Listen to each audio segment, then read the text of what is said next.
Islam asalkan kenyang. Alhamdulillah. Selawat sependek selawat, Allahumma sholli ala sayyidina Muhammad wa ala ali sayyidina. Auzubillah, bismillah, alhamdulillah, selawat. Habis itu minta kepada Allah. Ya Allah, mudahkanlah segala urusanku, jumpakan jodohku ya Allah. Kalau memang dia jodohku, jumpakan dengan aku. Kalau dia tidak berjodoh dengan orang lain, matikan jodohnya.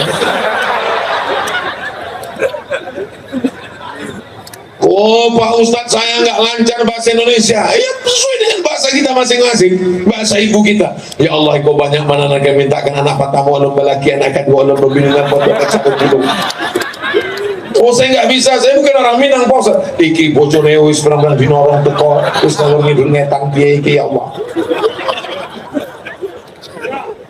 Allah Maha tahu. Hanya saja kalau berdoanya kebetulan nanti sholat tarawih, sholat witir di masjid, jangan kuat-kuat. Ya Allah, ada jodohku, namanya pula disebutkan. Anakku juga dia. Doanya dalam hati saja. Berdoanya jangan terlalu umum, jangan terlalu khusus. Ya Allah, ini mau hari raya, ini mau pulang kampung, rasanya berat kalau tak jual tanah. Tanah ini mau aku jual 25 meter kali 30. Sebelah kanan Pak Kapolres, sebelah kiri Bapak RW RT. Harga masih nego. Itu apalah kau ceritakan itu?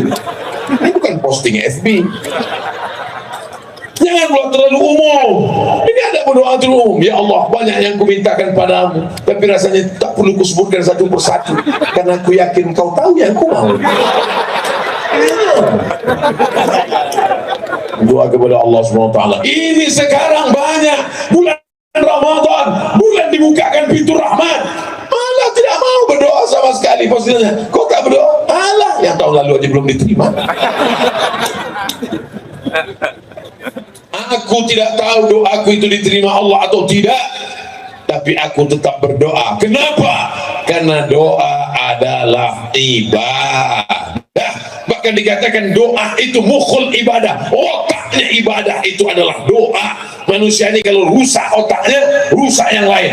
Maka kita jaga ibadah kita ini, insya Allah selamatlah kita dunia akhirat, insya Allah. Amin ya rabbal alamin. Siap menghidupkan Ramadan, siap iktikaf, siap ke masjid, siap sedekah. Anak muda beramai-ramai di jalan. Apa acaranya? Sahur off-road. On the road. Sahur on the road. Sahur di jalan. Masya Allah, sahur ramai. Pas siang makan di rumah makan, jumpa itu juga orangnya. Kau tadi malam sahur, aku halangan pula. Tapi kau laki-laki kadang-kadang. Apa ini? Bapak Ibu yang dimuliakan Allah Subhanahu wa taala, Ustadz Abdul Somad yang menyampaikan tausiah ceramah, jangan buka rumah makan, jangan jual makanan. Begitu selesai ceramah, enak dia jual makanan. Gak mungkin saya ceramah di situ, andai saya larang. Kenapa kau buka rumah makan di siang Ramadan? Emang masalah buat lo? Tapi kalau dibuatkan perdanya, peraturan daerah, dan saudara-saudara kita yang tidak seagama dengan kita, walaupun kau bukan saudaraku, satu akidah, satu keyakinan tidak Islam, engkau tetaplah saudaraku, satu bineka tunggal ika, sama-sama negara kesatuan Republik Indonesia. Bukankah saudara kita yang muslim ada di Pulau Bali menghormati saudara kita yang sedang nyepi? Betul? Maka kita sudah terbiasa. Jangan ajari orang Indonesia tentang toleransi, karena inilah negeri yang paling menghormati perbedaan. Insya Allah Ramadan tahun 2023 1444 ini berjalan dengan lancar sampai ke Idul Fitri, sehingga baju baru bisa dipakai insya Allah. Kuat kali, amin. Saudara yang dimuliakan Allah Subhanahu wa taala, setelah kelihatan menjelang bulan suci Ramadan. Masuklah kita ke bulan yang mulia itu. Futihat abwabul jannah, pintu-pintu surga dibukakan. Wa ghulliqat abwabun nar, pintu-pintu neraka ditutupkan. Wa sufidat asyayatin, setan-setan dibelenggu. Hadisnya ada dalam Sahih Bukhari, hadisnya ada dalam Sahih Muslim. Jamaah pun datang. Ya, jadi setan itu dibelenggu Pak Ustaz. Ya, kenapa saya bawaannya mau marah, mau mengamuk aja? Berarti kau jadi setan. Banyak maknanya menurut para ulama. Di antaranya Imam Nawawi dalam kitab Al-Minhaj Syarah Sahih Muslim Ibn Al-Hajjaj. Apa kata beliau? Maknanya setan tetap berkeliaran. Lalu kenapa disebut setan itu terbelenggu? Karena melihat imannya orang yang beriman, takwanya orang yang bertakwa, setan seakan-akan terbelenggu. Sama seperti anak santri jadi protokol pembawaan acara. Kebetulan yang ceramah Ustaz Abdul Somad, anak KKN di suatu kampung desa, pas lagi bawa acara menggeletar dia, assalamualaikum. Selesai acara ditanya, kenapa kau tadi menggigil? Karena ada Ustaz Somad di situ. Seakan-akan mulutku terbelenggu. Begitulah setan di bulan Ramadan. Digodanya orang ini untuk minum, tidak mau. Digodanya orang ini untuk makan, tidak mau.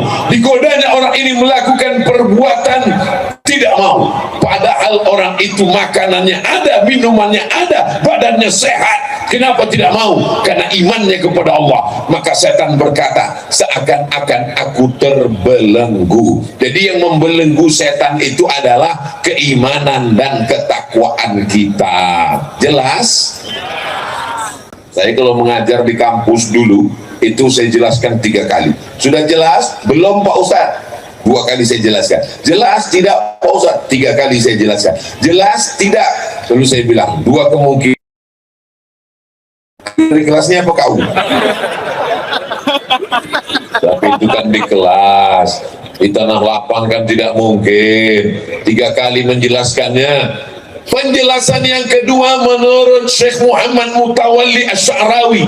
Apa makna setan terbelenggu? Selama ini orang kalau ada berbuat silap, salah, dosa, yang salah setan.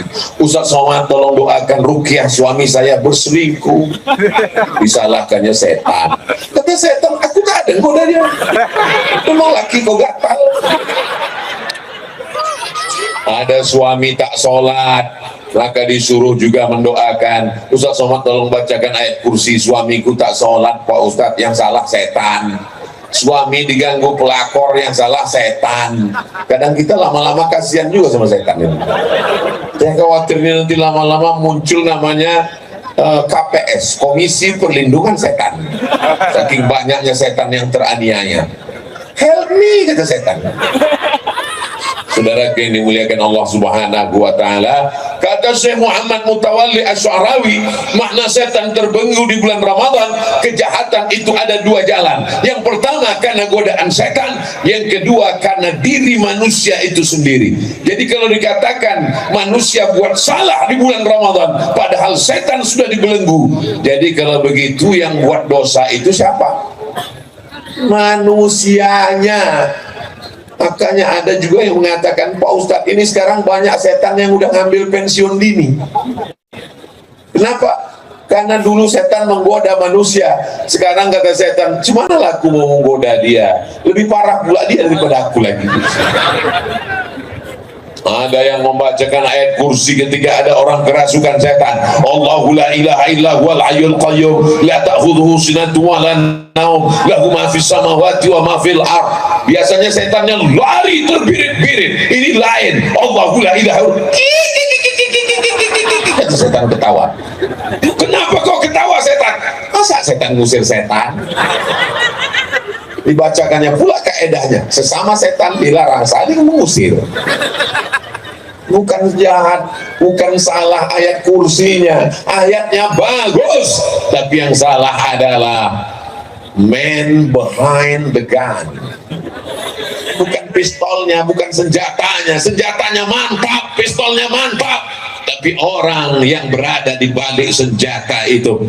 Maka sadarlah kita bahwa sesungguhnya kejahatan itu ada dalam diri kita sendiri, dan di bulan suci Ramadan kita diikat dengan rasa takut kepada Allah.